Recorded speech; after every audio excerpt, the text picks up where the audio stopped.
What exactly is the Weed and Seed program? And if it's re-implemented, what would be the changes for today? Okay.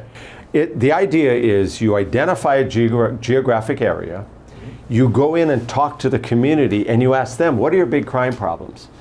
So the first one we did was Kalihi, Palama, in Chinatown. We had stew and rice at Kaiulani Elementary School, great principal, Charlotte White. It's across from Mayor Wright's, down the road from Tamashiro Market. And I asked the residents, what is the biggest crime problem here? And they said, well, you're the expert, you tell us. I said, yeah, but I live in Kamuki, I don't live here. They said it's those drug dealers on Pool Lane. They're there all day, every day. They harass people, they break into cars. Our kids have to walk to school at Kaiulani Elementary School through this gauntlet of drug dealers, teaching them that the crooks are in control. The other thing they said is, these cars speed up and down Pool Lane to get between King Street and Vineyard. Okay. So based on that, guess what? We had undercovers go in, make buys from everybody selling drugs. They got arrested. Then narco vice officers took their place and sold drugs to whoever came up. We have a video. It's like a McDonald's drive-through. No offense, McDonald's. The police told us, cell block, we can take 30 people. We got 30 arrests inside 40 minutes. And the City Council pulled out all the stops, and within 2 weeks, there are speed bumps placed on Pool Lane. Imagine the credibility we had with the neighborhood. They said those are the two big problems. They got solved immediately. The idea is you weed out the crime in an area. And that site ran from the Kokea Canal next to Honolulu Community College to Bethel Street, Nimitz Highway to the freeway. And we did about 200 drug cases we took to the U.S. Attorney's Office. All the other street crimes and all these other cases went to state court. We set up a separate Weed and Seed courtroom in District Court on Alakea Street.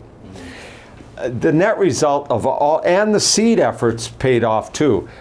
We talked to the sisters at St. Francis. They gave us a 2-bedroom unit in Kukui Gardens, which is just Cocoa Head of Mayor Wright's, to be a Head Start program because the community wanted that.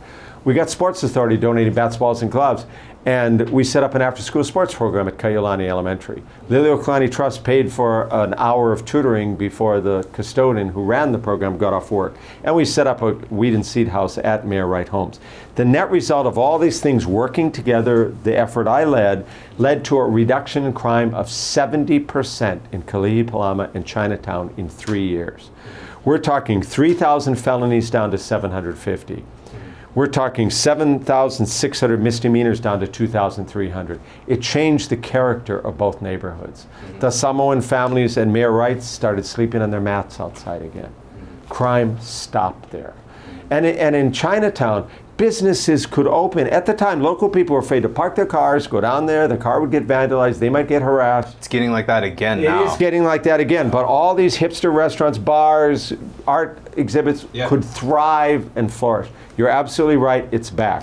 If I get in, I will make every effort to reinvigorate, bring Weed and Seed back to Chinatown, back to Kalihi, Palama, then hopefully expand eastward toward Ala Moana and Kaka'ako, which was done before, and then maybe go to Waikiki too.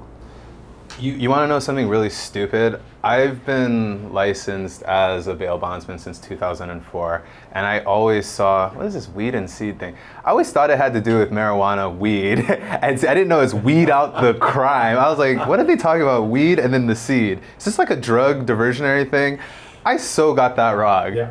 Well, the problem, you came in after I left as U.S. Attorney, and I made it a priority to do it. So there was a lot of public, effort on this. The public knew about it. The people in Chinatown loved it. And now there is so much more infrastructure existing now. Look at American Savings Bank. They built a big, huge building right across from Ala Park. Yeah. They will be a great partner.